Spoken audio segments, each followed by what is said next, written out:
Hello from South Africa. I'm about to be entering month 4 of the World Race, which, if you don't know, is an 11-month mission trip to 11 different countries around the world where we're serving people, glorifying Jesus, and just spreading His name. We are about to be going into Botswana in a few days, and in the meantime, my whole squad is back together here in South Africa, having like a mini debrief. And just preparing ourselves for the upcoming month. And I just wanted to share something that the Lord has put on my heart, and what He's teaching me right now in this season of life. The other morning, our squad leader guided us in a prayer where we closed our eyes, and she kind of set up a scenario where we were standing in a field, and we ended up starting to imagine a scenario in our minds that she led us through, which ended up being a really cool way that God spoke to me. Yeah, so I just wanted to share my experience with that. The thing I was imagining, it was so vivid, and the emotions I felt were so real, and the conversation that Jesus and I had was literally like a back and forth conversation. So it was just a really cool moment of intimacy with the Lord. Oh, and let me just give a little backstory.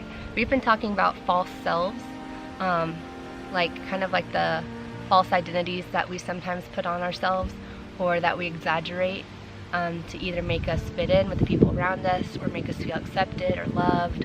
And so we've just been trying to banish away those false selves and really truly embrace the people that God has made us to be. Here we go. In my mind, I approached my false self. She was smiling, hands casually in her pockets. She didn't really say much. But for some reason I felt jealous looking at her and how she seemed to have everything together and was totally confident in who she was. I was frustrated because she gave off holier-than-thou vibes, and I felt like I couldn't relate to her or talk to her. But then her smile went away, and I looked down at her hands. She was cradling a heart.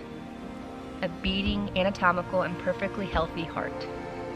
She was desperate for me to take it, tired of constantly protecting it.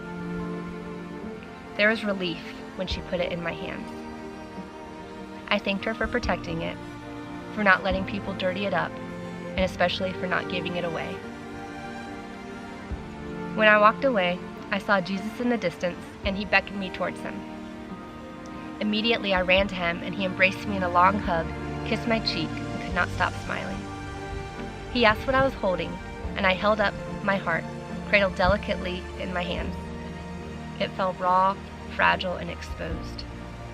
I asked Him, "What do I do with it?" And He answered, "Give it to me." And He cupped His hands in front of Him. I laid it there and said, "Look how perfect and pure and unblemished it is." But He chuckled, and He said, "Ashley, I don't care how it looks. What matters is that it's mine. I created it and put it in you, and now you're returning it home. Thank you. You don't have to worry about trying to keep it safe and out of harm anymore, because it will never leave my hands. Even if your heart was dirty and tattered and worn and barely beating, I would still want it just the same. Because I'm a powerful God who can heal anything and make that heart back into its perfect original condition. Don't you understand? All I'm asking for is for you to allow me to be the one to have it, cherish it, and protect it." And then I said okay, and we hugged and walked away, and that's when we were brought out of the prayer.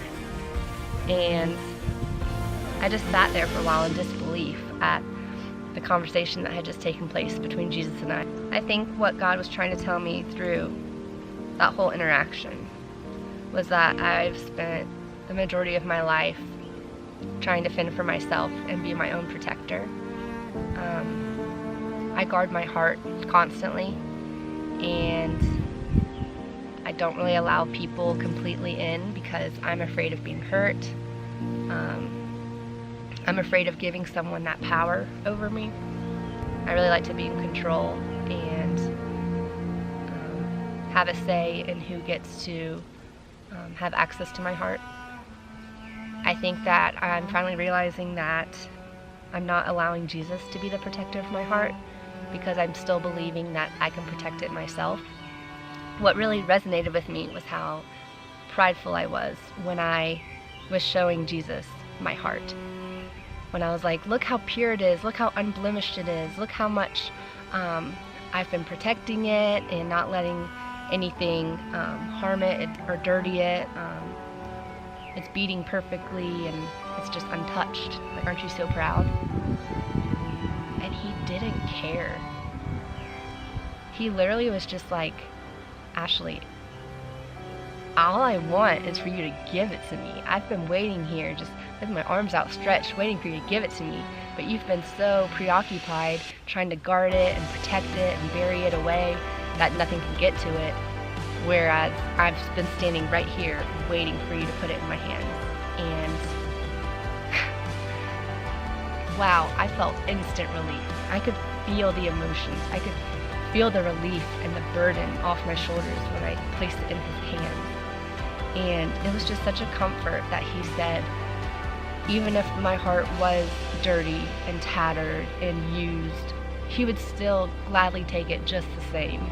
And that's just like a beautiful testimony of how redeeming his love is and how much mercy and grace he bestows upon us.